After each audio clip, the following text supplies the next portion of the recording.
Hi everyone, welcome to NCERT Telugu channel. So మనం last క్లాస్లో life in the Mauryan period ఇక్కడ వరకు ఆగిపోయాం, right? So life in the Mauryan period నుంచి చెప్పుకోవాలి మనం. ఓకే, మనం లాస్ట్ క్లాస్లో చాలా విషయాలు తెలుసుకున్నాం. అశోకుడు ఏ మార్గం ఫాలో అయ్యాడు? After the Kalinga war he followed the path of piece and non violence. ఆఖరికి యానిమల్స్ హంటింగ్ కూడా ప్రొహిబిట్ చేసేసాడు అశోకుడు కదా. అక్కడి వరకు మనం తెలుసుకున్నాం, చాలా విషయాలు తెలుసుకున్నాం అశోకుడు గురించి. Is a great communicator. ఆయన చాలా రకాల ఇన్స్క్రిప్షన్స్ తయారు చేశాడు ప్రజలకి మెసేజ్ ఇవ్వడానికి కదా. Major rock inscriptions, minor pillar inscriptions, అలాగే కేవ్ ఇన్స్క్రిప్షన్స్, రైట్? సో ఇప్పుడు మనము life in the Mauryan period చూద్దాం. ఓకే, జీవన శైలి ఎలా ఉంది, ప్రజలు ఎలా బ్రతికారు, మౌర్యన్ పీరియడ్లో ఎలా బ్రతికారో చూద్దాం. Cities like Pataliputra were bustling centres of governance and commerce కదా. పాటలీపుత్ర అనేది చాలా రిసోర్సెస్ కానీ అప్పటికే పాటలీపుత్ర అనేది it's been the capital from the Nanda empire కదా. అందుకని అప్పటి నుంచి కూడా అదేంటి అడ్మినిస్ట్రేటివ్ క్యాపిటల్ అండ్ ఎకనామిక్ పరంగా కూడా క్యాపిటల్. ఎప్పుడు అజాతశత్రు టైం నుంచి కూడా పాటలీపుత్ర యొక్క ఇంపార్టెన్స్ అనేది బాగుంది. అక్కడ ఏమున్నాయి? They had palaces, public buildings, well planned streets, చక్కగా ప్లాన్ చేసిన streets, buildings, palaces, Majestic palaces ఉన్నాయని చెప్పి మనం చెప్పుకున్నాం. With a well organised taxation system కూడా ఎలా ఉంది? ఆర్గనైజ్డ్గా ఉంది. అండ్ బ్రిస్క్ ట్రేడ్ కూడా చాలా బాగా జరిగింది, right? Brisk trade. And then the treasury ఎలా ఉంది? Remained strong. ట్రెజరీ కూడా, సంపద కూడా ఎలా ఉంది? చాలా బాగుంది. Fuelling the empire's growth and prosperity. సంపద బాగుంటేనే కదా సామ్రాజ్యం మొత్తం బాగుండేది, దాని గ్రోత్ బాగుండేది. అంతే, వెల్త్ మీదే ఆధారపడిపోయాం. Officials of the administration of the empire, merchants, artisans play key role in the city లైఫ్లో కీ రోల్ ప్లే చేసింది ఎవరు అంటే అఫీషియల్స్ ఉంటారు. ఎందుకు? క్యాపిటల్స్ ఎక్కడుంటాయి? క్యాపిటల్ సిటీ ఎక్కడ? పాటలీపుత్ర ఈజ్ ద క్యాపిటల్లో మనకి ఏముంటాయి? అఫీషియల్స్ ఉంటారు. మనకి ఇప్పుడు కూడా అంతే కదా. క్యాపిటల్ సిటీలో ఫర్ సపోజ్ తెలంగాణ హైదరాబాద్లోనే కదా గవర్నెన్స్ అడ్మినిస్ట్రేషన్ అంతా ఉండేది. ఇక్కడికి వచ్చేసరికి ఆంధ్రాలో ప్రజెంట్ అమరావతిలో మనకి అడ్మినిస్ట్రేషన్, ఎవ్రీథింగ్, అఫీషియల్స్ అందరూ will be there in the capital city. Here also officials of the administration of the empire, merchants, artisans, చేతి వృత్తులు తయారు చేసే వాళ్ళు కూడా అందరూ కూడా మేజర్ రోల్ ప్లే చేశారు సిటీ లైఫ్లో. నెక్స్ట్ వచ్చేసరికి సొహాగౌర కాపర్ ప్లేట్ ఇన్స్క్రిప్షన్. చూడండి, మనకి చాలా రకాల ఇన్స్క్రిప్షన్స్ అనేవి చూసాం మనం లాస్ట్ మ్యాప్లో కదా. ఇప్పుడు ఇక్కడ ఏంటి? కాపర్ ప్లేట్, రాగితో తయారు చేసిన ఒక షీట్ లాంటిది, ఒక ప్లేట్ లాంటిది. ఆ రాగి ప్లేట్కి ఏంటి అని అంటే దాని మీద లిఖితపూర్వకం రాశారు. దాని మీద ఇన్స్క్రిప్షన్ అంటే ఏంటి? కింగ్ చెప్పిన విషయము అక్కడ రాయడాన్ని ఇన్స్క్రిప్షన్ అంటాం. మనకి లాస్ట్ క్లాస్లో ఏ లాంగ్వేజ్ అని చెప్పాను, ఏ స్క్రిప్ట్ యూజ్ చేశారని చెప్పాను? Prakrit language and the script is Brahmi script అని చెప్పాను మీ అందరికీ. సో ఈ లాంగ్వేజ్ వేరు, స్క్రిప్ట్ వేరు, ఆ రెండింటికి మధ్య డిఫరెన్షియేషన్ కూడా మీకు చెప్పాను. అప్పటి వరకు మనకి ఏంటి, ఏ లాంగ్వేజ్ వాడుతున్నారు అని అంటే Prakrit language and Brahmi script. Okay, so come here. ఈ కాపర్ ప్లేట్ ఏంటి అంటే 4th to 3rd century BCE ఆ టైం పీరియడ్ అనమాట. ఓకే, ఇది ఏంటి? India's earliest known administrative records. దీంట్లో ఏంటి? అడ్మినిస్ట్రేషన్కి సంబంధించినది ఉంది. ఏముంది? ఇది సొహగోరా, ఉత్తరప్రదేశ్. ఇది ఎక్కడ దొరికింది? ఉత్తరప్రదేశ్లో దొరికింది. ఉత్తరప్రదేశ్లో మనకి ఈ కాపర్ ప్లేట్ అనేది దొరికింది. దీంట్లో ఏం భాష, ఏ స్క్రిప్ట్? ఇక్కడ కూడా ప్రాకృత లాంగ్వేజ్, బ్రాహ్మీ స్క్రిప్టే. And is believed to have been issued during the reign of Chandragupta Maurya. ఇది ఎవరికి సంబంధించింది అని అనుకుంటున్నారు అంటే చంద్రగుప్త మౌర్యుడికి. అంటే మౌర్యన్ ఎంపైర్ స్థాపించింది ఎవరు? చంద్రగుప్త మౌర్య. సో చంద్రగుప్త మౌర్యకు సంబంధించినది అని. The inscription mentions the establishment of the granary. దీంట్లో ఏమని రాశారంట అంటే ఒక గ్రానరీకి ఎలా స్థాపించాలి అనే విషయము ఇక్కడ రాశారు. గ్రానరీకి సంబంధించిన విషయం ఇక్కడ రాశారనమాట, దాని అడ్మినిస్ట్రేషన్కి సంబంధించిన విషయం. ఓకే, అది ఏంటి? గ్రానరీ అంటే to store grain as a precaution against famines. కరువులు వచ్చినప్పుడు ఈ గ్రానరీ వాడతారు. గ్రానరీ అంటే ఏంటి? ఒక స్టోరేజ్ అనమాట. మనకి గ్రెయిన్స్, రైస్ గ్రెయిన్స్ ఇవన్నీ మనం ఎక్కడ స్టోర్ చేసుకుంటాం? సర్ప్లస్ అంతా అంటే ఈ గ్రానరీలో మనము స్టోర్ చేసుకుంటాం. సో ఈ గ్రానరీ దేనికి అంటే as a precaution against famine. ఇప్పుడు ఫెమైన్స్, కరువులు వచ్చినాయి అనుకోండి, అప్పుడు ఎలా మనకి తినడానికి ఉండాలి కదా. కరువు వస్తే మనకి ఇప్పుడు ఈ దాచుకున్న ఈ గ్రానరీలో దాచుకున్నది తీసుకొని మనము వాడుకుంటాము ఆ టైంలో. Highlighting the states efforts to ensure food security. So food security, food security అంటే ఏంటి? ఇలాంటి పరిస్థితి వచ్చినప్పుడు ప్రజలందరికీ ఫుడ్ని ఇవ్వాలి మనం, అదే ఫుడ్ సెక్యూరిటీ అని అంటాం. And support it's people during time of crisis. ఇంతటి పరిస్థితిలో, ఇలాంటి ఒక కఠినమైన పరిస్థితి వచ్చినప్పుడు ఫుడ్ లేకపోతే ప్రజలందరూ చచ్చిపోతారు. అందుకని ఈ గ్రానరీ ఎస్టాబ్లిష్మెంట్ గురించి చంద్రగుప్త మౌర్య ఇక్కడ చెప్పాడనమాట. కరువులు కానీ ఏమైనా వస్తే ప్రజలందరూ బాగుండడం కోసం, ఆ టైంలో కూడా వాళ్ళకి ఫుడ్ సెక్యూరిటీ కోసం అని చెప్పి ఈ గ్రానరీ ఎస్టాబ్లిష్ చేస్తున్నాం అని చెప్పి దాని మీద రాసిందంట.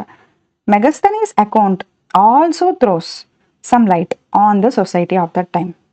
మనకి మెగస్తనీస్ ఎవరని చెప్పాను? చెప్పండి, ఇప్పుడు మీరే చెప్పాలి answers. Megasthenes is a Greek diplomat and అక్కడ నుంచి మనకి ఇక్కడికి వచ్చారు, traveller. Account also throw some light. ఈయన ఏ కోర్ట్, ఎవరి కోర్టులో ఉన్నారు మెగస్తనీస్? చంద్రగుప్త మౌర్య టైంలో. మనం ఫోటో కూడా చూసాం కదా, చంద్రగుప్త మౌర్య హోస్ట్ చేసినట్టు మెగస్తనీస్, ఆ పిక్ చూసాం మనం. ఆయన గ్రీక్ డ్రెస్లో ఉన్నారు, డ్రెస్ వేసుకొని మెగస్తనీస్ కదా.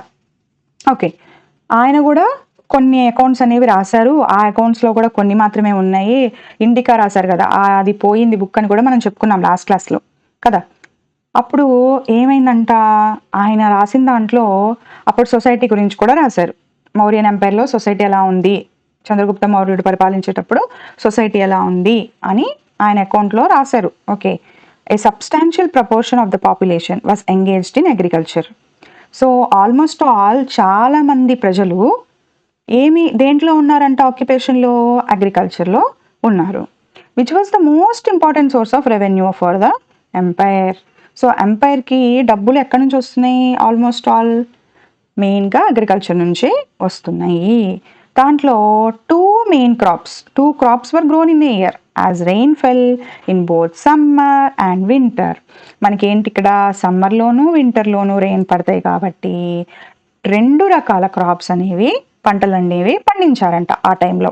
ఓకే, సో 2 రకాల క్రాప్స్ సంవత్సరంలో పండిస్తున్నారంటే చాలా పుష్కలంగా పండించినట్టే, అందరికీ సరిపడేది కాక ఇంకా ఎక్కువ కూడా, సర్ప్లస్ కూడా.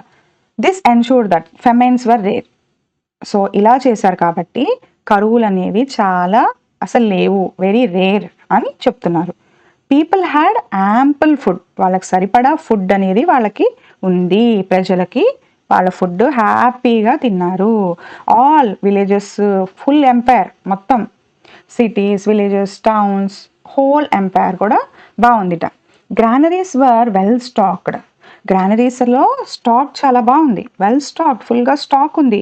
అంటే సరిపడనంత ఎక్సెస్, సర్ప్లస్ కూడా దాంట్లో స్టాక్ చేసి పెట్టుకున్నారు. ఫర్ ఎనీ ఈవెంచువాలిటీస్, ఏమైనా పరిస్థితులు వస్తే దానికి తగ్గట్టుగా. Even if war raised near by. అప్పుడు ఏంటి, వార్ అనేది ఎప్పుడు వస్తుందో తెలియదు, ఏ రాజ్యంతో చేయాల్సి వస్తుందో తెలియదు, రాజు ఎప్పుడు ఏ రాజ్యం మీదకి యుద్ధానికి వెళ్తాడో తెలియదు కదా. అందుకని యుద్ధం వచ్చినప్పుడు ఏమైందిట, farmers were protected from it. రైతుల్ని కాపాడాలి కదా, రైతులు లేకపోతే మరి మిగతా సామ్రాజ్యం అంతా ఎలా బ్రతుకుతుంది? కష్టం.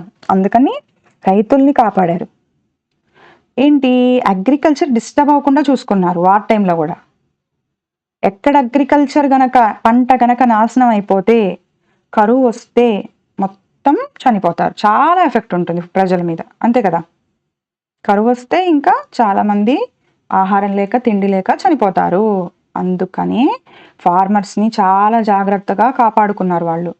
పంటని కానీ అగ్రికల్చర్ని కానీ డిస్టర్బ్ అవ్వకుండా జాగ్రత్తగా చూసుకున్నాడు మౌర్యన్ ఎంపైర్లో. ఓకే, బ్లాక్ స్మిత్స్ ఉన్నారు. బ్లాక్ స్మిత్స్ ఏం చేస్తాడు, ఐరన్తో వస్తువులు. He is the most important person కదా మనకి. He makes what he makes, iron tools and weapons.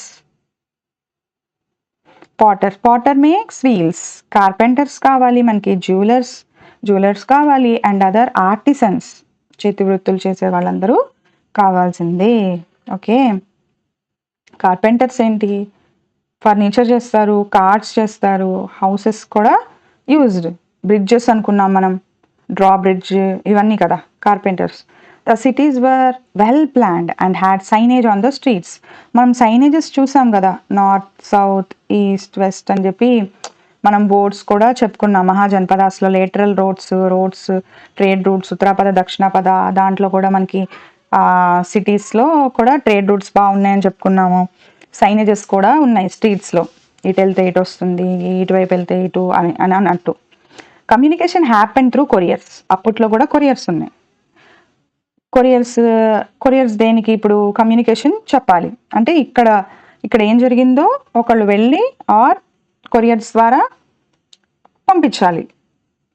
Messages, carried messages from one place to another. ఈ కొరియర్స్ ఏంటి, ఒక ప్లేస్ నుంచి ఒక ప్లేస్కి కమ్యూనికేషన్ అనేది చక్కగా అందిస్తారనమాట. The houses were made of wood. Houses దేంతో చేశారు, వుడ్తో. And could be up to 2 story. 1, 2 stories ఉంటాయి. Okay, the streets had vessels of water stored at regular intervals in case of fire. ఇప్పుడు స్ట్రీట్స్ కదా ఇవి, ఈ స్ట్రీట్స్లో ఏంటి, వాటర్ ఉంటుంది, వెజల్స్ ఆఫ్ వాటర్. ఈ వెజల్స్లో ఏముంటుంది, వాటర్ ఉంటుంది. ఎందుకు, ఎమర్జెన్సీ సిచ్యుయేషన్లో ఫైర్ కనుక అటాక్ అయినాయి అనుకోండి, చెక్కతో చేస్తారు కదా ఇల్లులు, ఏదన్నా ఒక్కటి నిప్పంటిస్తే మొత్తం ఇల్లులన్నీ కాలిపోతాయి కదా, ఒక్కటి నిప్పంటిస్తే మొత్తం ఇళ్ళన్నీ కాలిపోతాయి. అందుకోసం మనకేంటి, జాగ్రత్త కోసం కేర్ఫుల్గా ఉండాలి. ఎమర్జెన్సీ సిచ్యుయేషన్లో ఫైర్ కనుక వస్తే ఈ వెజల్స్ ఉంటాయి, వాటర్ స్టోర్ చేసి వెంటనే వాటర్ అనేది పోసేస్తారనమాట. Later accounts describe the cotton dresses people wore. తర్వాత అకౌంట్స్లో ఏమున్నాయంటే ప్రజలు కాటన్ డ్రెస్సెస్ వేసుకునేవాళ్ళు.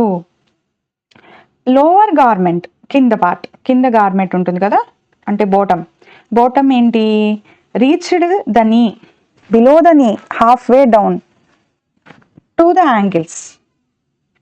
సో యాంకిల్స్ వరకు ఉంటుందన్నమాట. Okay, upper garment that they threw over their shoulders. Upper garment ఏంటి, షోల్డర్స్ మీద ఇలా వేసేసుకుంటారు. సమ్ మోర్ లెదర్స్తో షూస్ ఉండేవప్పుడు. డిజైన్స్ రకరకాల డిజైన్స్ కూడా ఉన్నాయి. థిక్ సోల్స్, పెద్ద థిక్ సోల్స్, హీల్స్ లాగా అనమాట, టాల్గా కనిపించడానికి. ఇప్పుడు కూడా మనం అదే కదా హీల్స్ వేసుకుంటారు, to make them look like tall people. ఇన్ని రకాల మోడల్స్, ఇన్ని రకాల డిజైన్లు. అప్పర్ గార్మెంట్ ఎలాగా, లోవర్ గార్మెంట్ ఎట్లా ఉంటుంది, ఇంత డీటెయిల్ అకౌంట్స్, ఇంత డీటెయిల్ డిస్క్రిప్షన్ ఇచ్చారు చూడండి. అప్పుడు ప్రజలు ఏం వేసుకున్నారు, ఏం వాడారు, అప్పుడు ఎవరెవరు ఏమేమి ఆక్యుపేషన్స్ చేసేవాళ్ళు. తర్వాత అప్పుడు ప్రజలు ఎక్కువ దేని మీద ఆధారపడ్డారు చెప్పండి, దేని మీద ఆధారపడ్డారు, అగ్రికల్చర్ మీద. మొత్తం ఎంపైర్ యొక్క రెవెన్యూ ఎక్కడి నుంచి వచ్చింది, almost all from the agriculture only. రకరకాల వృత్తులు చేసేవాళ్ళు ఉన్నారు. మెయిన్గా ఎవరెవరు ఉన్నారు, బ్లాక్ స్మిత్స్ కానీ, పాటర్స్ కానీ, carpenters, jewellers. Okay fine. Next, wear the hat of the historian. Okay, మీరే ఇప్పుడు హిస్టోరియన్ అనుకోండి. Look carefully at the artefacts presented on the spread of the next page. Okay, next పేజ్లో ఇచ్చింది చూడండి. What conclusions can you draw. Okay, మీరు ఏమేమనుకుంటున్నారో చెప్పండి ఆ మౌర్యన్ ఎంపైర్ గురించి. ఇవి చూద్దాం. ఓకే, సో ఇక్కడ ఒకటి ఇచ్చారు, దీని గురించి చూద్దాం ఇప్పుడు. Figure 5.20. The Mauryas were renowned for their highly polished stone pillars. Okay, వీళ్ళు దేనికి ఫేమస్ అంట? హైలీ పాలిష్డ్ స్టోన్ పిల్లర్స్, స్టోన్తో చేసిన పిల్లర్స్. ఓకే, ఈ స్టోన్ ఎలా ఉంది? చాలా షైనీగా ఉంది, చాలా పాలిష్ పెట్టారు. So it's highly polished as can be seen in చూడండి ఇక్కడ, see this pillar, this is so shiny. ఇక్కడ చూడండి, లైటింగ్ కనిపిస్తుందా? కాళ్ళ మీద లైటింగ్ కనిపిస్తుంది, షైన్ అవుతున్నట్టు మనకి కనిపిస్తుంది. Highly polished. ఓకే, ఇక్కడికి రండి. Has many messages for us apart from the beauty and perfection of the sculpture. So మనకి చాలా మెసేజెస్ ఇస్తుంది ఈ పిల్లర్ అనేది. బ్యూటీ, ఈ పర్ఫెక్షను, ఇంత బాగా పర్ఫెక్ట్గా చేశారు, ఇంత బాగా చెక్కారు ఈ శిల్పాలని కూడా, ఇదంతా తీసి పక్కన పెడితే ఇవి మనకి ఇదే కాక మనకి చాలా మెసేజెస్ ఇస్తున్నాయి ఈ యొక్క పిల్లర్. ఓకే, ఇదేంటి? ఒక fine example of Mauryan art. Mauryan ఆర్ట్కి ఇంత ఫైన్ ఎగ్జాంపుల్ అని మనము చెప్పచ్చు. Fine example of Mauryan art అంటే అంత బ్యూటిఫుల్గా ఉంది మౌరియన్ ఆర్ట్ అని చెప్పడానికి అనమాట. This capital, a word which here means top portion. So capital అంటే ఇది టాప్ పోర్షన్, హెడ్, హెడ్ అనమాట. క్యాపిటల్ అంటే ఏంటి? Head. Top of the pillar, పిల్లర్కి ఇది కిందది పిల్లర్ కదా, ఇది దీని గురించి మాట్లాడుతున్నారు. దీన్ని క్యాపిటల్ అంటారు or top, top portion. Ashoka got erected at Sarnath. ఈ పిల్లర్ ఎక్కడ ఎక్కడ పెట్టించాడు అశోకుడు అని అంటే సారనాథ్లో.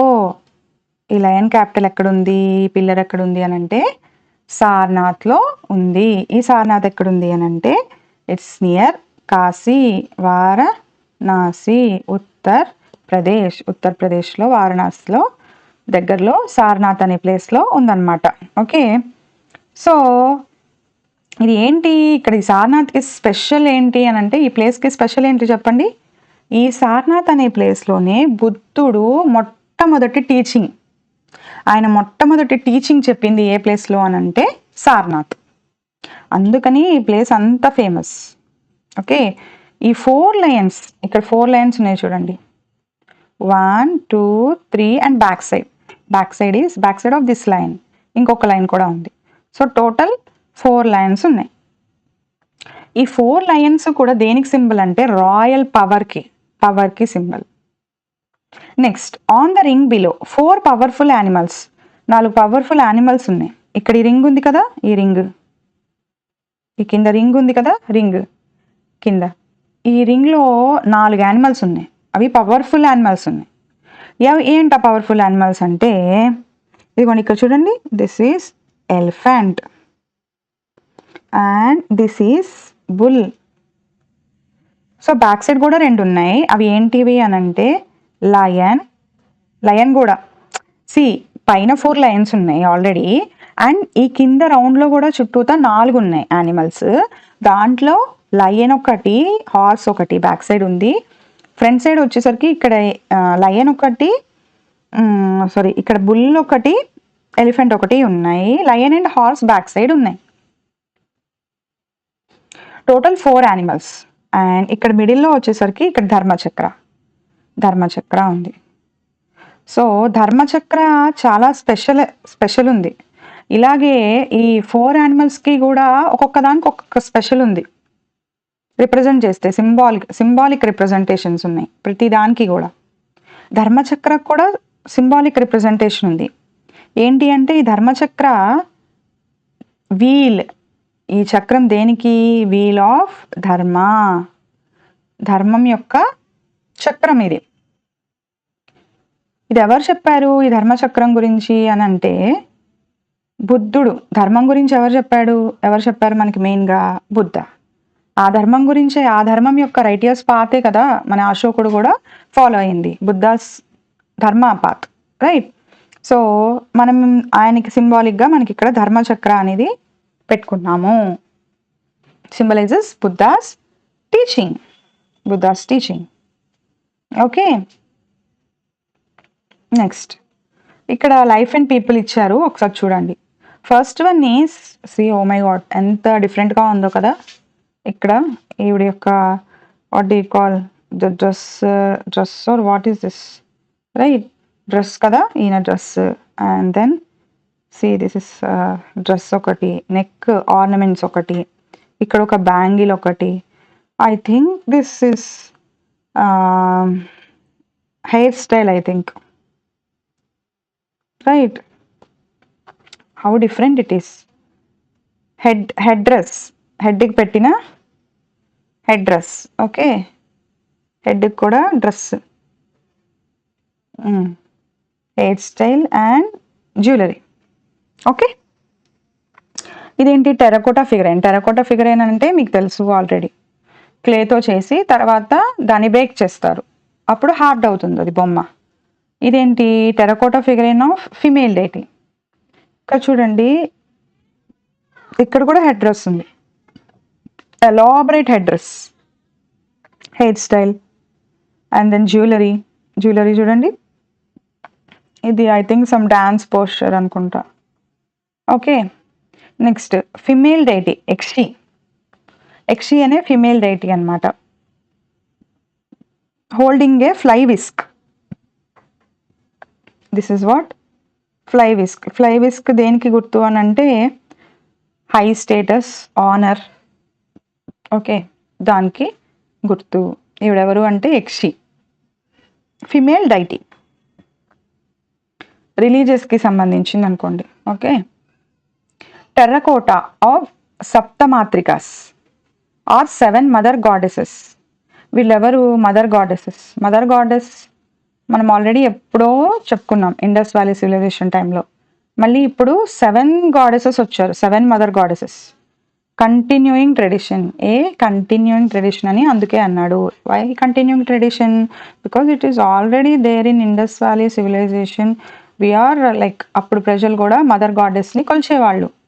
The same thing continuing as a tradition from many centuries, many years. అందుకని కంటిన్యూయింగ్ ట్రెడిషన్ అని రాశారు.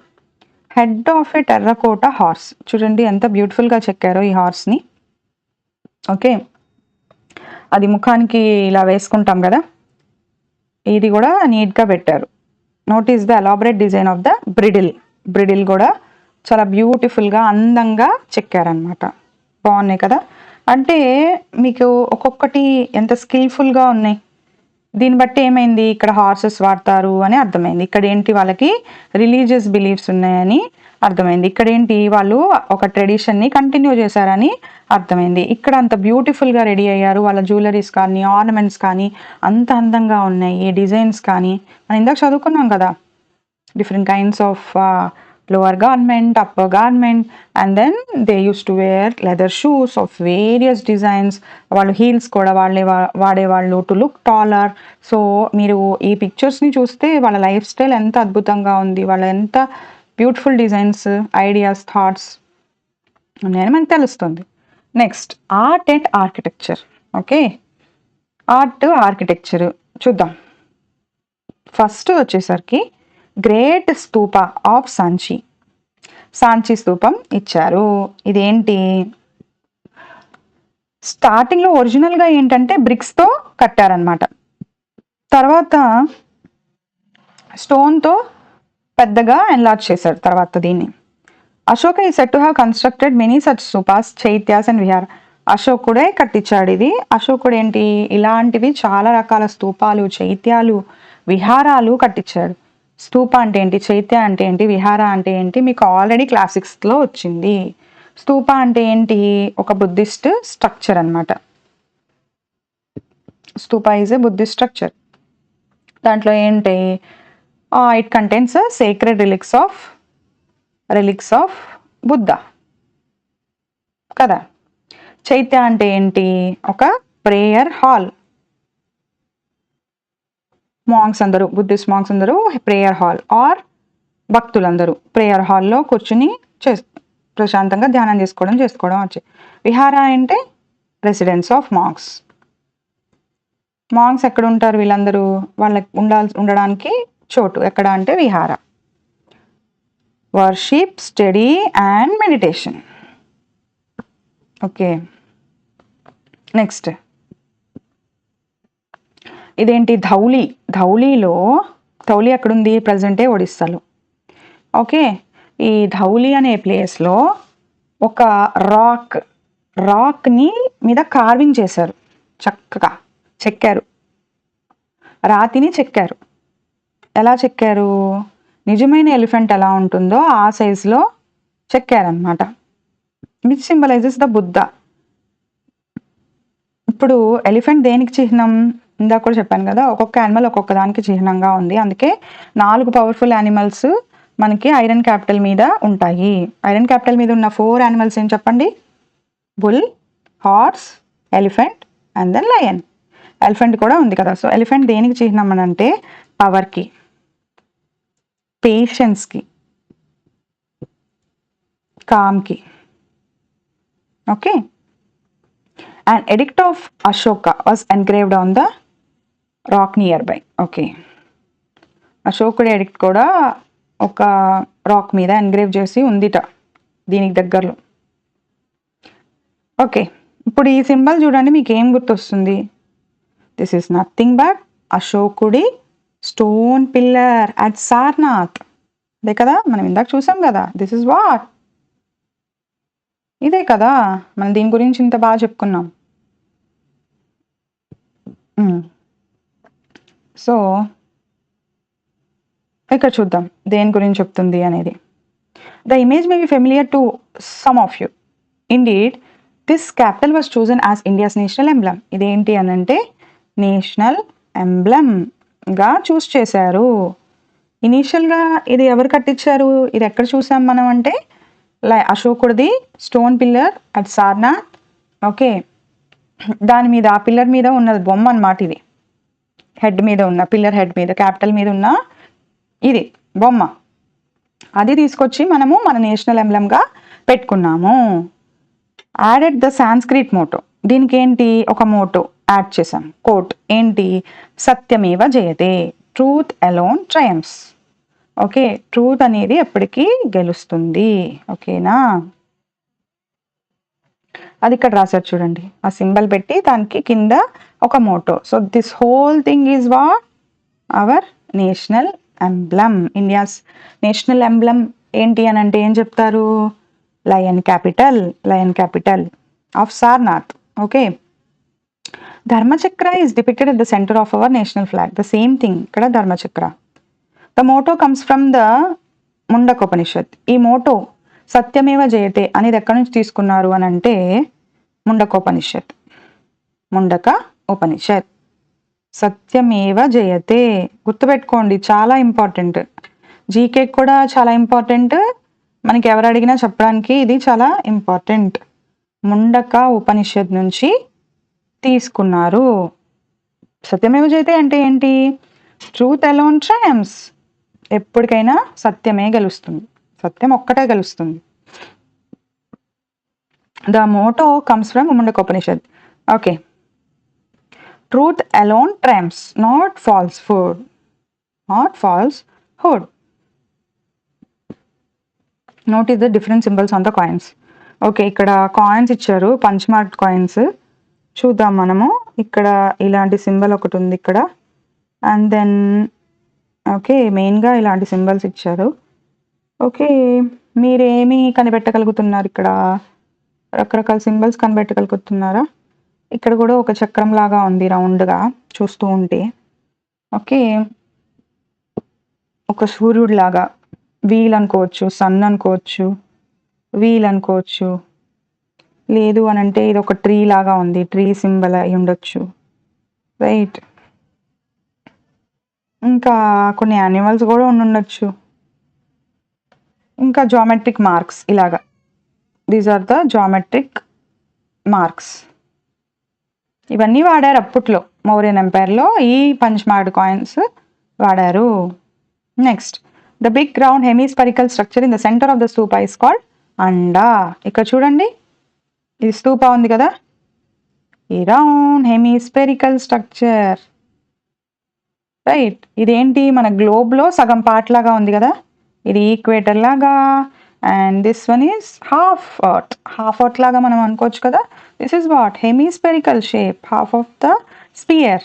హెమిస్పెరికల్ అంటే ఏంటి? హాఫ్ ఆఫ్ ద స్పియర్ కదా. దీన్ని ఏమంటారు అని అంటే అండా అంటారు. దీని చుట్టూ ఒక పాత్ ఉంటుంది, చుట్టూ ఒక పాత్ లాగా ఉంటుంది. ఈ రౌండ్గా తిరుగుతారనమాట, ప్రదక్షిణ చేస్తారు ఈ అండా చుట్టూ.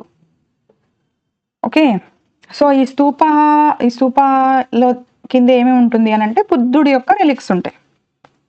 అర్థమైంది కదా.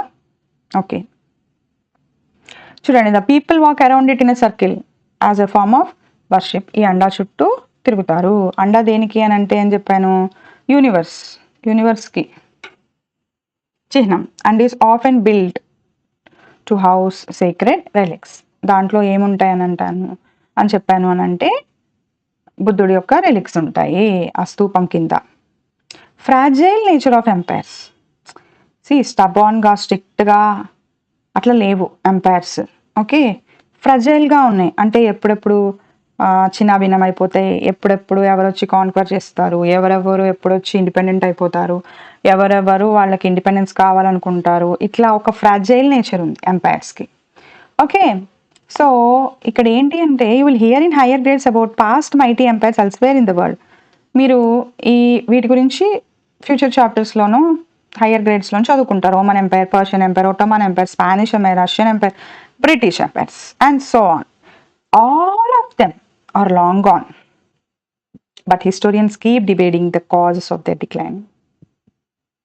ఓకే, వాళ్ళ యొక్క డిక్లైన్కి చాలా కాజెస్ ఉంటాయి. Okay, one of the causes ఏంటి అంటే temptation for some of the empire's region to try and become independent. ఏంటి, ఎవరో వచ్చి కాన్కర్ చేశారు. Okay, temptation for some of the empire's regions. ఇది మొత్తం ఎంపైర్ అనుకోండి, అశోకుడు ఎంపైర్.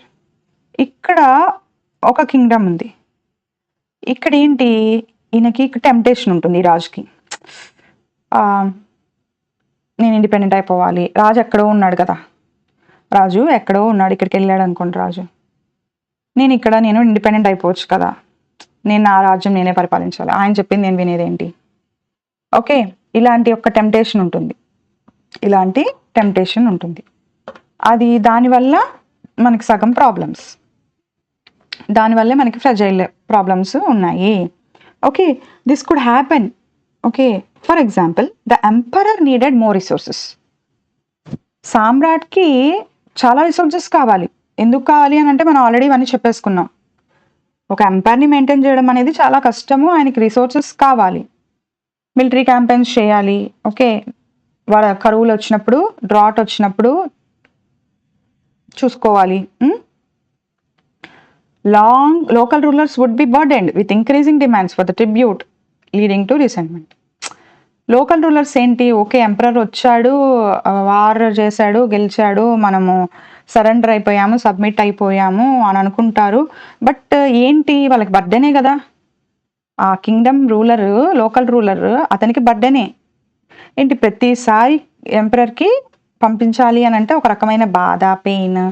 అబ్బా పంపించాలా, ఇంతంతా పోగు చేయాలి, పంపించాలి అని అంటే ఒక బర్డెనే కదా. ఓకే,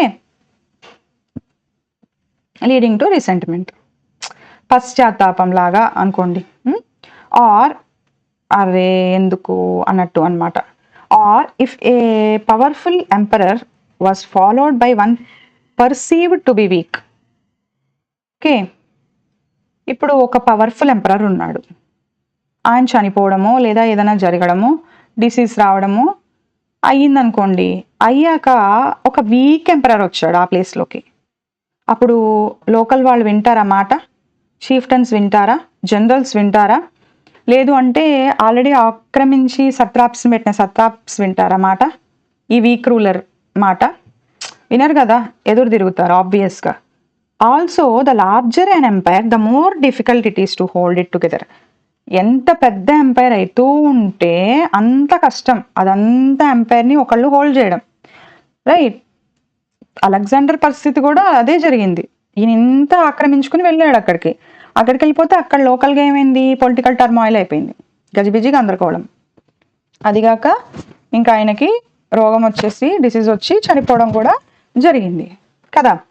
అందుకని అంత దూరం మనము ఎక్స్పాండ్ చేసుకున్న ఎంపరర్, అంత దూరం ఆ టెరిటరీస్ని కాన్క్వర్ చేసుకున్నా ఏమవుతోంది లాస్ట్కి, అంత దూరం ఉన్నది ఈయన కంట్రోల్ చేయలేకపోతున్నాడు. ఆయన ఆయన ఆక్రమించి ఆయన ప్లేస్కి ఆయనకు వచ్చేసాక, క్యాపిటల్ సిటీకి వెళ్ళిపోయాక అక్కడ లోకల్ రూలర్ ఇంక ఈయన ఇక్కడ లేడు కదా అనే ధైర్యంతో ఆ ఎంపరర్ మాట వినట్లేదు.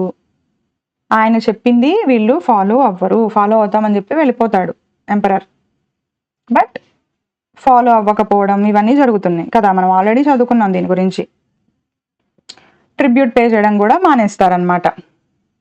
ఛాన్స్ తీసుకుంటారు, వీక్ ఎంపరర్ కదా, వాళ్ళకి ఏం పంపిస్తానులే, ఏం చేస్తాడులే ఆ ఎంపరర్, ఏం చేయగలడు అన్నట్టు. Also the larger and empire the more difficult, ఇది ఆల్రెడీ చెప్పేసుకున్నాం. ఎక్స్పీరియన్స్డ్, ఇది కూడా మనం చెప్పేసుకున్నాం, ఓకేనా. అండ్ దెన్ ఎకనామిక్ క్రైసిస్ గురించి కూడా చెప్పేసుకున్నాం. ఎకనామిక్ క్రైసిస్ వస్తే ఎంపైర్ అనేది, స్ట్రక్చర్ అనేది కూలిపోతుంది, షేక్ అయిపోతుంది. Empires are therefore something of a paradox. Okay, finally we are finishing 5th chapter also. Happy. Okay, hope so you understood. ఎందుకంటే ప్రతి చాప్టర్ కూడా చాలా క్రిస్టల్ క్లియర్గా ఎక్స్ప్లెయిన్ చేస్తున్నాను అని నేను అనుకుంటున్నాను, చేస్తున్నాను. యాక్చువల్లీ నాకు అనిపిస్తోంది, మీకు కూడా అనిపిస్తోంది అని అనుకుంటున్నాను. Hope so you also like it. మీకు నిజంగా అర్థమైతే please share your comments, subscribe to the channel, okay, and share, please share. Okay, empires are therefore something of a paradox. Okay, on the other hand, one hand they bring about political unity. Okay, empires అనేవి ఏంటి, ఒక రకంగా ఒక వైపు నుంచి చూస్తే ఏంటి, political unity. Mauryan empire మొత్తం Pakistan, Afghanistan, Bangladesh and then almost Deccan plateau మొత్తం ఇదంతా ఒక పొలిటికల్ యూనిటీ కిందకే కదా వస్తుంది. అంతటినీ ఒక్కళ్ళే పరిపాలించారు, రాజకీయ ఐక్యత అని చెప్పొచ్చు మనం. Did to almost the entire sub continent and reduce or eliminate warfare. Almost చిన్న చిన్న రాజ్యాలు ఇంకా గొడవ పడ్డాలు, ఎందుకంటే అంతా ఒకటే చక్రవర్తి కాబట్టి కింద రాజ్యాలు ఎవరితో ఎవరికి గొడవ పడ్డం అనేది తగ్గిపోతుంది. Indeed a well managed empire could lead to greater prosperity than smaller warring kingdoms. Okay, ఒక మంచి ఎంపైర్, వెల్ మేనేజ్డ్ ఎంపైర్ ఏం చేస్తుంది అంటే గొప్ప ప్రాస్పరిటీ తెస్తుంది, గొప్ప వెల్త్, ఆరోగ్యం, ప్రజలు బాగుంటారు, వెల్ బీయింగ్ బాగుంటుంది, అగ్రికల్చర్ ప్రాస్పరస్గా ఉంటుంది, ఎవ్రీథింగ్ బాగుంటుంది ఎంపైర్ని గనక చక్కగా మేనేజ్ చేస్తే. దేనికి మనము కౌటిల్యుడి యొక్క సప్తాంగలో ఎంపైర్ గురించి ఎలా ఉండాలి, దాంట్లో పార్ట్స్ ఎట్లా ఉండాలి, ఎవరెవరు ఏమేమి కాంట్రిబ్యూట్ చేస్తారు, ఎంత వెల్ మేనేజ్డ్ ఎంపైర్ ఉంటుంది, ఇవన్నీ కూడా మనం కౌటిల్యుడి దీని గురించి చదువుకున్నాం. ఓకే, ఇప్పుడు ఏంటి, on the other hand empires have almost always been established through war and have maintained their existence through force and repression. So okay, ఒకవైపు పొలిటికల్ యూనిటీ ఉంది, మొత్తం ఏకం చేస్తున్నాం, ప్రాస్పరస్గా ఉంటుంది, మంచి రాజు, మంచి చక్రవర్తి అయితే బాగుంటుంది, మంచిగా మేనేజ్ చేస్తే ఎంపైర్ అంతా ప్రాస్పరస్గా అన్ని రకాలుగా బాగుంది, యూనిఫైడ్గా ఉంది, అంతా బాగుంది. కానీ ఇంకోవైపు చూస్తే ఏమవుతుంది, సామ్రాజ్యం మొత్తం కూడా యుద్ధం వల్లనే కదా ఎస్టాబ్లిష్ అవుతుంది. ఈ సామ్రాజ్యం మొత్తం కూడా చిన్న చిన్న యుద్ధాలు చేసే కదా ఈ పెద్ద సామ్రాజ్యం అయింది. అంటే దేని ద్వారా ఈ సామ్రాజ్యం అయింది అంటే యుద్ధాల వల్లే సామ్రాజ్యం అవుతోంది కదా. అది ఎందుకు కంటిన్యూ అవుతుంది ఆ సామ్రాజ్యం అనేది, maintain their existence through force. చక్రవర్తి అనేవాడు ఈ కింగ్డమ్స్ మీద ఫోర్స్ పెడుతున్నాడు అండ్ రిప్రెషన్, దానివల్ల ఇవి మెయింటైన్ అవుతున్నాయి, అంతే కదా. లేదంటే చాలా కష్టం, చక్రవర్తి ఫోర్స్ పెట్టకపోతే ఏమవుతుంది, ట్రిబ్యూట్స్ ఇవ్వరు, ఎవరిది వాళ్ళు ఇండిపెండెంట్ అయిపోవాలనుకుంటారు, ఎవరి రాజ్యం వాళ్ళే చూసుకోవాలనుకుంటారు, ఇవన్నీ జరుగుతాయి. ఇంకా అగైన్ వాళ్ళకి యుద్ధాలు కూడా మొదలవుతాయి. This all is going to happen again and again and again if the ruler is not powerful. Okay, this makes them fragile at their core and unstable over time. ఇదంతా ఈ ఫోర్స్ పెడుతున్నాడు, ఈ wars యుద్ధాలు జరుగుతున్నాయి, ఎగ్జిస్టెన్స్లోకి ఉంటుంది. ఇదంతా ఒక unstability లాగా లేదు. ఎంపరర్ బాగున్నంత వరకు బాగుంటోంది, ఎంపరర్ బాగోకపోతే ముక్కలు ముక్కలు అయిపోతుంది, మళ్ళీ ఇండిపెండెంట్ అయిపోతున్నారు, ట్రిబ్యూట్ పంపించట్లేదు, ఇవన్నీ జరుగుతున్నాయి. ఇది ఎలా ఉంది మనకి? ఒక అన్స్టేబుల్గా ఉంది, ఓకే, ఫ్రజైల్గా ఉంది. ఎప్పుడెప్పుడు ఎంపరర్ మన మీద ఉండకుండా ప్రెషర్ పెట్టకుండా ఉంటాడు అన్నట్టుగా ఉందన్నమాట ఈ చిన్న రాజ్యాలకి. Hope so you understood. Before we move on, empire అంటే ఏంటి మనం ఒకసారి మళ్ళీ రిపీట్ చేసుకుందాం. ఏంటి దీంట్లో ఎంపైర్ గురించి ఇచ్చారు. ఎంపైర్ అంటే ఏంటి? లార్జ్ టెరిటరీ, ఒక పెద్ద టెరిటరీ. నందా ఎంపైర్ చూసాం మనం. ఇక్కడ ఈ చాప్టర్లో ఎవరెవరు ఎంపైర్ చూసాం చెప్పండి. నందా ఎంపైర్ చూసాం, which is limited to the northern plains, and the mighty Mauryan empire. Mighty Mauryan empire చూసాం. ఈ మౌర్యన్ ఎంపైర్ ఏంటి? It is almost Indian subcontinent మొత్తం యూనిఫై చేశారు. There India, Pakistan, Afghanistan, and then Bangladesh also included in the mighty Mauryan Empire. Emperors expanded their kingdoms mostly to gain fame. ఎందుకని చెప్పాను? Emperors కి, చక్రవర్తులకి వాళ్ళకి fame కావాలి, నా పేరు, పాస్టెరిటీ కదా. పాస్టెరిటీ గురించి కూడా చదువుకున్నాం మనం. వాళ్ళకి ఏంటి? అంబిషన్ గురించి కూడా చదువుకున్నాం. రాజు యొక్క కోరిక, అంబిషన్, విష్. ఓకే, ఇవన్నీ కారణాల వల్లే మనకి ఎంపైర్స్ వస్తున్నాయి. ఏంటి మనకి? Including the military power and control the resources, economic life, all this. Next ఏంటి? The first empires of India emerged in regions blessed with abundant resources. మనకి ఎక్కువ న్యాచురల్ రిసోర్సెస్ ఉన్న చోటే కదా మనకి ఫస్ట్ ఎక్కడ స్టార్ట్ అయింది? మహాజనపదాస్. ఆబ్వియస్ గా మనకి ఫర్టైల్ ల్యాండ్ దగ్గరే. ఎక్కడ? నార్థరన్ ప్లేన్స్ లో. Because of what? Ganga river. Ganga river వల్లే మనకి ఫర్టైల్ ల్యాండ్ అనేది ఉంది. దానివల్లే మనకి అగ్రికల్చర్ ఉంది. From the agriculture we have revenue. King అనేవాడు రెవెన్యూ కలెక్ట్ చేశాడు through the taxes. Because of all these reasons, main reason ఏం చెప్పాను? Because of the resources, full fledged resources వల్లనే మనకి మగధ అనేది రైజ్లోకి వచ్చిందని మనం చెప్పుకున్నాం. ఓకే, ఓ మగధ నుంచే కదా మనకి నందా ఎంపైర్ అయినా కానీ మౌర్యన్ ఎంపైర్ కానీ స్ప్రెడ్ అయింది. Hope so you understood. So మనకి రిసోర్సెస్ ఏంటి? All the natural resources, forest, timber forest, elephant forest, mines, iron ore, everything మనం ప్రతి ఒక్కటి డీటెయిల్గా చెప్పుకున్నాం. అండ్ దెన్ రివర్స్ ఆబ్వియస్గా మనకి ఏంటి? ఇక్కడ పాట్లిపుత్ర దగ్గర Ganga river and Son river, all these rivers, right. మనకి ఇంకా సౌత్లో చాలా రివర్స్, టిల్ మనం కావేరీపట్నం దాకా కూడా చూసాం కదా. ఓకే, నెక్స్ట్ అలెగ్జాండర్ క్యాంపెయిన్ చూసామా మనము. ఎక్కడి నుంచి స్టార్ట్ చేసి అలెగ్జాండర్ ఎలా వచ్చాడు? అలెగ్జాండర్ తిరిగి వెళ్ళేటప్పుడు ఏ రూట్లో వెళ్ళాడు చెప్పండి? Through the coastal route. And also the desert effect వల్ల, ఈ కోస్టల్ దీనివల్ల ఏమైంది? ఆయనకి హ్యూజ్, వాళ్ళ ట్రూప్స్కి కూడా భయంకరమైన థర్స్ట్ వచ్చింది, హంగర్ వచ్చింది, ఫైనల్లీ డిసీజెస్ కూడా వచ్చాయని మనం చెప్పుకున్నాం. అలెగ్జాండర్ క్యాంపెయిన్ ఇది ఎక్కడ జరిగింది? Mainly limited to the north west. ఏంటి? ఆ తర్వాత ఆయన ప్లేన్స్లోకి, గంగా ప్లేన్స్లోకి ఎంటర్ అవ్వలేకపోయాడు. బికాస్ ట్రూప్స్ ఏం చేశారు? వద్దని చెప్పేశారు.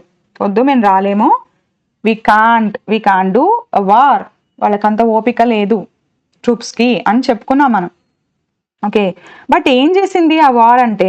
Open the door for Indo Greek cultural contacts. Okay, మనము ఈ కల్చరల్ ఎక్స్చేంజెస్లో Alexander naked philosophers, Indian naked సన్యాసిస్తో మాట్లాడిన ఎక్స్చేంజెస్ కూడా మనం చూసాం. రిడిల్స్ చేయడము, వాళ్ళు సమాధానాలు చెప్పడము చూసాం కదా. Mauryas created a vast empire. నిజంగా చాలా వాస్ట్, చాలా హ్యూజ్. ఫస్ట్ టైము ఇండియన్ హిస్టరీలో అంత వాస్ట్ ఎంపైర్ మౌర్యాసే క్రియేట్ చేశారు. ఓకే, ఎస్టాబ్లిష్ చేశారు with a legacy that lasted centuries. Okay, కొన్ని సెంచురీస్ లాస్ట్ అయ్యింది. From the Chandragupta Maurya after Ashoka కూడా టిల్ 185 BCE వరకు. ఓకే, 50 సెంచురీస్ ఆఫ్టర్ అశోక కూడా మనము మౌర్యన్ ఎంపైర్ అనేది కంటిన్యూ అయిందని చెప్పి మనం చదువుకున్నాం 185 BCE వరకు కూడా అని. ఓకే, బాగా వినండి, బాగా అర్థం చేసుకోండి, మళ్ళీ వినండి, అప్పుడే బాగా గుర్తుంటుంది. ఫస్ట్ టైం వినగానే అన్నీ గుర్తుండిపోవాలి అన్నది ఎవరికి గుర్తుండదు అంత 100 to 100%. సో ఫస్ట్ టైం మీకు ఒక 60% కనుక 100% అర్థమైంది, బట్ గుర్తుండేది మాత్రం ఒక 60% అనుకోండి. వినగా మీరు మొత్తం గుర్తుపెట్టుకోగలరు. So repetition is important in any subject, not only this subject, any subject. మీరు రిపీటెడ్గా వినండి, రిపీటెడ్గా చదవండి, రిపీటెడ్గా ప్రాక్టీస్ చేయండి, రిపీటెడ్గా చూడకుండా రాయండి, మీకు బాగా గుర్తుంటుంది. సోషల్ కాబట్టి మీ ఓన్ లాంగ్వేజ్లో కూడా రాసినా ఏం పర్వాలేదు కాబట్టి no problem. Their legacy includes strengthening trade routes. Trade routes చూసాం మనం, భయంకరంగా ట్రేడ్ రూట్స్. ట్రేడ్ అనేది ఫ్లోరిష్ అయిపోయింది, economy is flourished, right? So మనం ట్రేడ్ రూట్స్ చూసాం, ఉత్తర పద దక్షిణ పద చూసాం, అదర్ ట్రేడ్ రూట్స్ కూడా చూసాం ఈ చాప్టర్లో. ఎక్స్టెన్సివ్ యూజ్ ఆఫ్ కాయిన్స్ చూసాం for trade, punch mark coins. Okay, మహాపద్మనందుడు కాయిన్స్ ఎలా ఉన్నాయో చూసాము. తర్వాత మౌర్యన్ ఎంపైర్లో కాయిన్స్ చూసాము, జామెట్రికల్ షేప్స్ ఉన్నాయి, ధర్మచక్ర ఉంది. ఓకే, అండ్ 3 వచ్చేసరికి ఒక గీత పెట్టి అలాంటి జామెట్రిక్ ఓకే సింబల్స్ కూడా మనం చూసాం. నెక్స్ట్ వచ్చి అర్బన్ సెటిల్మెంట్స్ చూసాం. సిటీసే కదా ఇవన్నీ మనకి. What is Pataliputra? It is the capital city of Mauryan empire. And an elaborate system of administration, చక్కటి నీట్ సిస్టమ్ అడ్మినిస్ట్రేషన్. ఏంటి, రాజు ఉంటాడు, అమాత్యాస్ ఉంటారు, హయ్యర్ అఫీషియల్స్ ఉంటారు, తర్వాత ఆర్మీ ఉంటుంది. ఓకే, సో నిజంగా ఒక beautiful well settle well elaborate administration అనేది చూసాము. They also promoted art and architecture. Okay, మనము ఆర్ట్కి ఎప్పుడు ఇంపార్టెన్స్ వచ్చిందని చెప్పాను, when there is full fledged agriculture, food సర్ప్లస్గా ఉన్నప్పుడు, మనకి వేరే వేరే ఆక్యుపేషన్స్ అనేవి వెతుక్కుంటున్నప్పుడు మనకి ఆర్ట్ అనేది అప్పుడు స్టార్ట్ అయిందని చెప్పి మీకు చెప్పాను. Ashoka was keen to advertise his achievements. Okay, ఆయన అచీవ్మెంట్స్ని ఆయన అడ్వర్టైజ్ చేసుకున్నాడు కదా. ఏంటి, రకరకాల పిల్లర్స్ ద్వారా చెప్పాడు. Okay, rock addicts so many addicts he did. Ashoka addict అంటే ఏం చెప్పాను, రాత. ఆ రాత ఏ లాంగ్వేజ్లో ఉంటుందని చెప్పాను, Prakrit language and in Brahmi script అని చెప్పి మీకు చెప్పాను. సో ఈ రెండు మాత్రం గుర్తుపెట్టుకోండి ఎప్పుడైనా. బ్రాహ్మీ స్క్రిప్ట్ లాంగ్వేజ్ వచ్చేసరికి ప్రాకృత్ లాంగ్వేజ్. ఈ రెండు చాలా చాలా ఇంపార్టెంట్. మీరు ఎన్ని క్లాసులు పెద్ద క్లాసులకి వెళ్ళినా కూడా అప్పట్లో ఏన్షియంట్ ఇండియాలో which is the language flourished during the Mauryan empire or before the like during that period అని అడిగితే మీరేం చెప్పాలి, Prakrit language and Brahmi script. స్క్రిప్ట్కి నీకు లాంగ్వేజ్కి డిఫరెన్సెస్ కూడా మీకు లాస్ట్ పార్ట్లో చెప్పేశాను, లాస్ట్ పార్ట్లో. ఓకే, మీరు ప్రతి ఒక్కటి క్షుణ్ణంగా వింటే మీకు అర్థమవుతుంది. ఓకేనా. Ashoka was keen to advertise estimate చెప్పేశాను కదా. And project the image of benevolent ruler. మనము ఈ బెనవలెంట్ రూలర్గా, లవబుల్ రూలర్, ఆయన కైండ్ హార్ట్ ఆయనది అని చెప్పి మనము ఒక ఇన్స్క్రిప్షన్లో చెప్పాను కదా. అదే ఇన్స్క్రిప్షన్ చెప్పండి, ఎవరికైనా గుర్తుందా? ఆయన ఒక మంచి అది ఎక్కడుంది, హూ చోస్ పీస్. ఆయన ఒకటి, నేను బెనవలెంట్ రూలర్, నేను పీస్కి దీనికి ఇంపార్టెన్స్ ఇస్తాను అని చెప్పి. సి హియర్, ఇక్కడ మనం చెప్పుకున్నాం కదా. ఇదేంటి,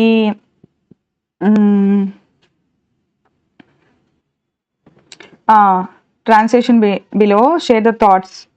ఓకే, ఈయన ఒక ఏంటి అఫీషియల్స్ కాండక్ట్ గురించి ఇన్స్ట్రక్షన్స్ ఇస్తున్నది కదా. ఇది ఇక్కడ మనం చదువుకున్నాం. అండ్ ఆల్సో కళింగ వార్ తర్వాత కూడా మనం చదువుకున్నాం. కళింగ వార్ తర్వాత ఆయన ఒక కళింగ వార్ గురించి చెప్పారు. ఓకే, మీరు అది ఏంటి అనేది నాకు ఇప్పుడు గుర్తు రావట్లేదు సడన్గా.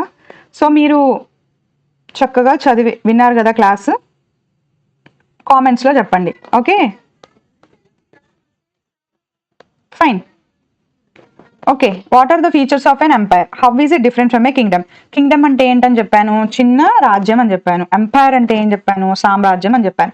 Magadha is a kingdom, Vajji is a kingdom, Asmaka is a kingdom, Nanda is an empire, Maurya empire. Empire ఏంటి, ఎలాగొచ్చింది umpire?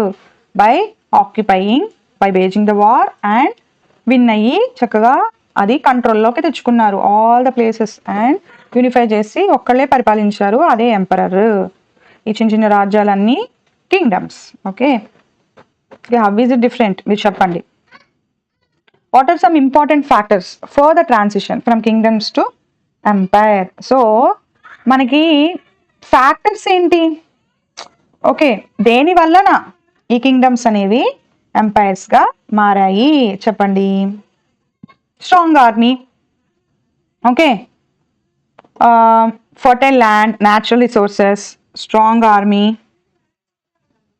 fertile land, natural resources, surplus food, trade routes, rivers, మంచి administration, good administration, taxes, fortified cities, ఇంకా చాలా చెప్పొచ్చు. Okay, Alexander is considered an important king in the history of the world. Why do you think so? ఎందుకు? ఆయన 3 కాంటినెంట్స్ని almost Greek empire లో part చేసేసాడు. 3 continents ఏంటి? Asia, Europe and Africa. Right, ఇంత చిన్న ఏజ్లో అంత గొప్పగా కాన్కర్ చేసేసాడు, అందుకే అంతగా గుర్తుండిపోయాడు అలెగ్జాండర్ కదా. ఆయన ఏం చేసేసాడు? డిఫీటెడ్ పర్షియన్ ఎంపైర్, పర్షియన్ ఎంపైర్ని డిఫీట్ చేశాడు ఆయన. తర్వాత ఏమైంది? He reached north west of India. పోరస్తో యుద్ధం చేశాడు, బ్యాటిల్ ఆఫ్ హైడస్పస్. పోరస్తో యుద్ధం చేసి కింగ్ పోరస్నే మళ్ళీ సట్రాప్గా పెట్టేసి వెళ్ళిపోయాడు. సో అలెగ్జాండర్ మీ దృష్టిలో ఎందుకు గ్రేట్ చెప్పండి, ఇంకా మీకు మీ ఆలోచనలు కూడా మీరు చెప్పండి, ఓకేనా. In the early Indian history Mauryas are considered important. State your reasons. చాలా రీజన్స్ ఉన్నాయి, ఈ చాప్టర్ మొత్తం మనము చాలా చెప్పుకున్నాం మౌర్యాస్ ఎందుకు ఇంపార్టెంట్ అనేది. వాళ్ళు almost vast empire, mighty Mauryas. Pakistan, Afghanistan చెప్పండి, ఇండియా నాతో పాటు చెప్తూ ఉంటే మీకు గుర్తుంటుంది, బంగ్లాదేశ్. ఓకే, ఆయనది ఏంటి?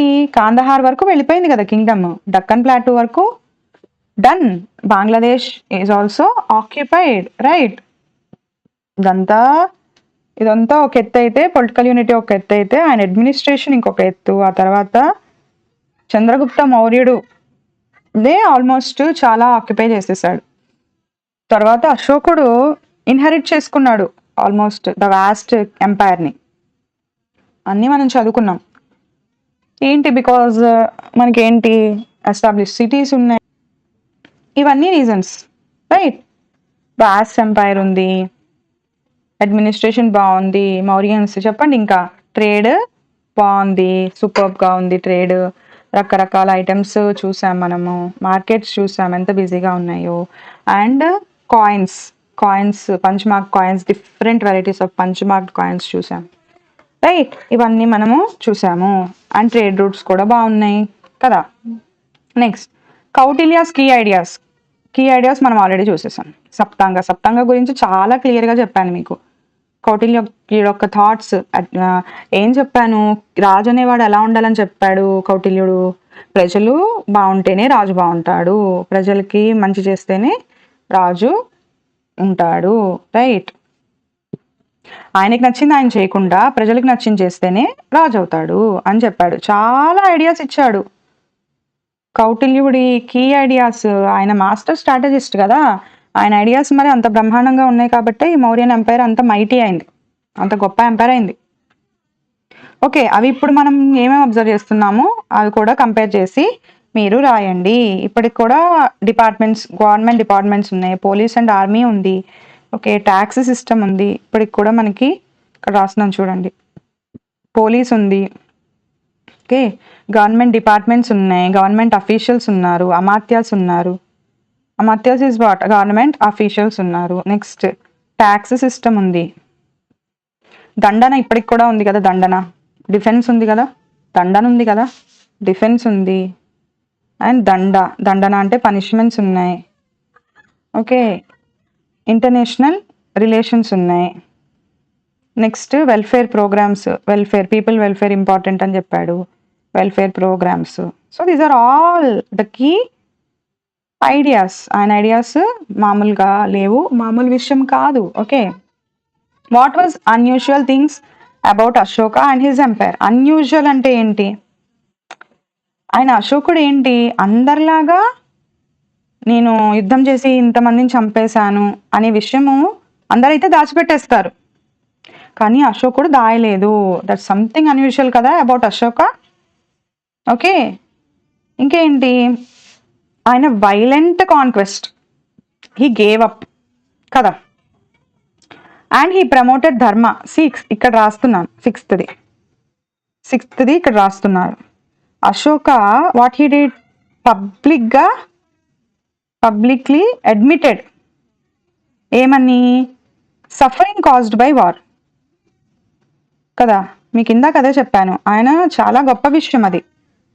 Okay, gave up violent conquest, gave up చేసేసాడు ఇంకా వద్దు అని. వాట్, హీ ప్రమోటెడ్ ధర్మ. ఎవరైనా ఇలా చేశారా ఇప్పటి వరకు? అన్యూజువలే కదా ఇవన్నీ. He supported welfare, animal welfare also. Great communicator through the edicts, రకరకాల edicts, pillar edicts, minor pillar, తర్వాత కేవ్ ఇన్స్క్రిప్షన్స్, ఓకే, ఎవ్రీథింగ్, అన్ని ఎడిక్ట్స్. ఇంకేం అడిగారు, what of that has continue to influence India, why. Okay, ఆయన influence ఏమి continue అవుతుంది ఇంకా, his influence continuous, ఏ రకంగా కంటిన్యూ అవుతుంది చెప్పండి, through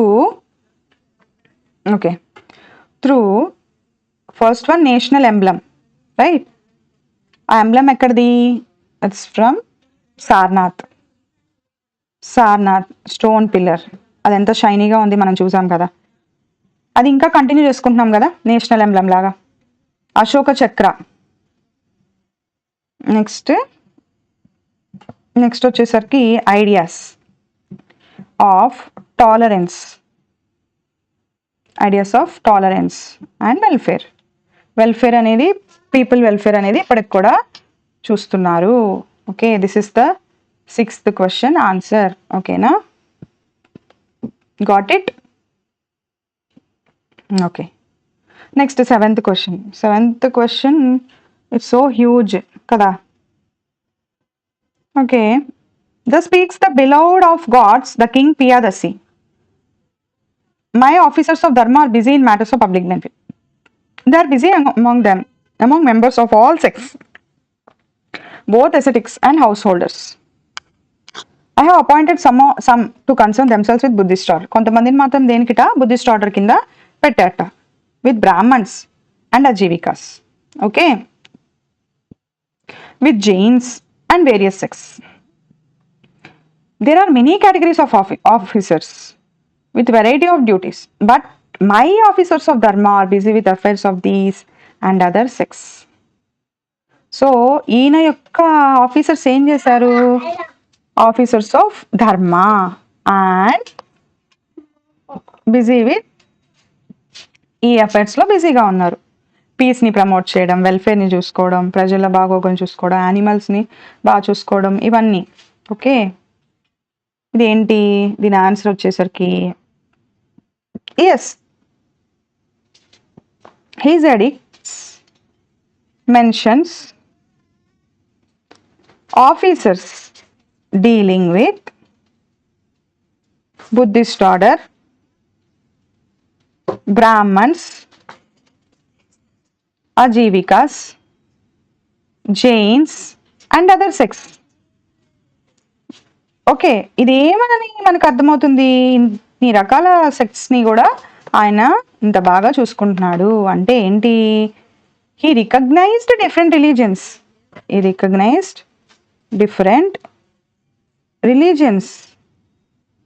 religious communities and encouraged respect. Okay, he recognised different religious communities and encouraged respect. Next, Brahmi script was a writing system that widely used in ancient India. Correct. Try to learn about this script. Okay. ఒక small project చేయండి అని చెప్తున్నారు. Okay. Inscriptions వెళ్ళి మీరు కనుక visit చేస్తే మీకు ఆ స్క్రిప్ట్ ఎలా ఉంటుంది ఏంటి అనేది మీకు అన్నీ క్లియర్గా తెలుస్తాయి. Suppose you have to travel to from Kausambi to Kaveripatnam. Okay. మీరు కౌసాంబి నుంచి కావేరీపట్నం వెళ్ళాలి. మీరు ఎలా వెళ్తారు? How would you undertake this journey? How long would you take? Okay. ఎంత టైం పడుతుంది? Okay. So first of all అది ఒక రోజులో అయ్యేది కాదు. ఒక రోజులో 2 రోజుల్లోనో అయ్యే విషయం అయితే కాదు. కౌసాంబి అంటే వారణాసి, కావేరీపట్నం అంటే ఇక్కడ తమిళనాడు దగ్గర. ఉత్తరప్రదేశ్ నుంచి తమిళనాడు రావాలంటే ఇప్పుడే ట్రైన్లో ఆల్మోస్ట్ 1.5 డే పడుతుంది ఇప్పటికి కూడా. ఓకే. సో అప్పుడేంటి మెయిన్గా మనకి బుల్లక్ కార్ట్సే ఉన్నాయి. మనకి కోస్టల్ షిప్ ద్వారా కూడా వెళ్ళొచ్చు అనుకున్నాం. ఓకే. కోస్టల్ షిప్పింగ్ రూట్ ద్వారా మనము చెప్పాను మీకు. ఓకే. ఫ్రమ్ తామ్రలిప్టి దాకా వచ్చి పోర్ట్ ఎక్కి ఎక్కి షిప్ ఎక్కి కావేరీపట్నం పోర్ట్లో దిగొచ్చు అని అదొక ఆప్షన్ మీకు చెప్పాను మ్యాప్ చూపిస్తూ కదా. సో మనం ఏంటి వాకింగ్ ద్వారా వెళ్ళొచ్చు. ఓకే. ఆగుతూ ఆగుతూ ఆగుతూ వెళ్ళొచ్చు. వాకింగ్ ద్వారా వెళ్ళొచ్చు. బుల్లక్ కార్ట్స్ ద్వారా వెళ్ళొచ్చు. హార్స్ ద్వారా వెళ్ళొచ్చు. రివర్ బోట్ ద్వారా వెళ్ళొచ్చు. Coastal ships. These are all the possible ways.